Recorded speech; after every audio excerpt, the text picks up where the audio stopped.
আপু আর একটু যুক্ত হবো, সেটা হলো আপনি এই যে মানে ভিন্ন একটা উদ্যোগ নিয়েছেন, খুব সুন্দর একটা উদ্যোগ নিয়েছেন এবং আপনি সুন্দর একটা চায়ের দোকান করেছেন, আশা করি অনেক ভালো চলছে।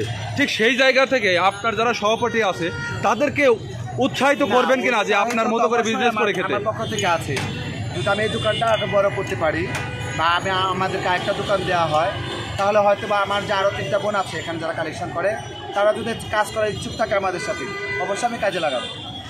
মানে আরও যারা চাঁদা মানে এই যে টাকা তোলে এদের উদ্দেশ্যে কিছু বলবেন কিনা? দোকান করে খাওয়া বা শুধু চায়ের দোকান করে খেতে হবে এমন না, গার্মেন্টস তো করে দেবেন না, তাহলে আপনি এটা বলতে পারেন না। আমাকে এটা কর্তৃপক্ষ দিয়েছে 9 বছর পরে, আর যারা আছে তাদের হয়তো 30 বছর পরে পাবে, 30 বছর আসবে, তার কোনো গ্যারান্টি দিতে পারেন? রাষ্ট্র চাইলে পরে সরকারি বেসরকারি অ্যাভেলেবেল হসপিটাল আছে, যেখানে করে সেখানে আয়ার চাকরি দেবে না। ওরকম আপনাদের কথাবার্তা বলে চলবে না দুনিয়া।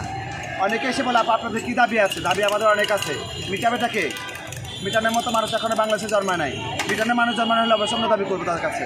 আচ্ছা, আপনারা নিজে থেকে মানে উদ্যোগটা নেবেন কিনা? নিজেতে উদ্যোগে তো এটা করা, যার যার উদ্যোগে তার পকেটে টাকা থাকতে হবে না। আপনারা হিজড়া মনে করলেই মনে করেন কোটিপতি, হিজড়া মনে দিন ভিখারি, না আসলে খাইতে পারে না, একদম দুয়ারে হাত না পাতলে সে চলতে পারে না। হাত না পাতলে চলতে পারে সে কোটিপতি হলো কীভাবে? আপনারা একটু কিছু হলে সেটা অনেক রঞ্জিত করে দেখান বা বলেন, সেটা আপনাদের ভুলভাল তথ্য দিয়ে আমাদের সমাজে যারা আছে বা আমাদের ক্যাটাগরি যারা আছে তাদেরকে আপনারা বিব্রত ফেলে দেন। কারণ হচ্ছে কি, যে হিজড়া মানে কোটিপতি না, হিজড়ারা মানুষের 10 দোয়া না খুলে পেট চলে না, একটা কালেকশন না করলে হিজড়াদের ঘর চলে না, ভাড়া চলে না, তাহলে তারা কোটিপতি হলো কীভাবে?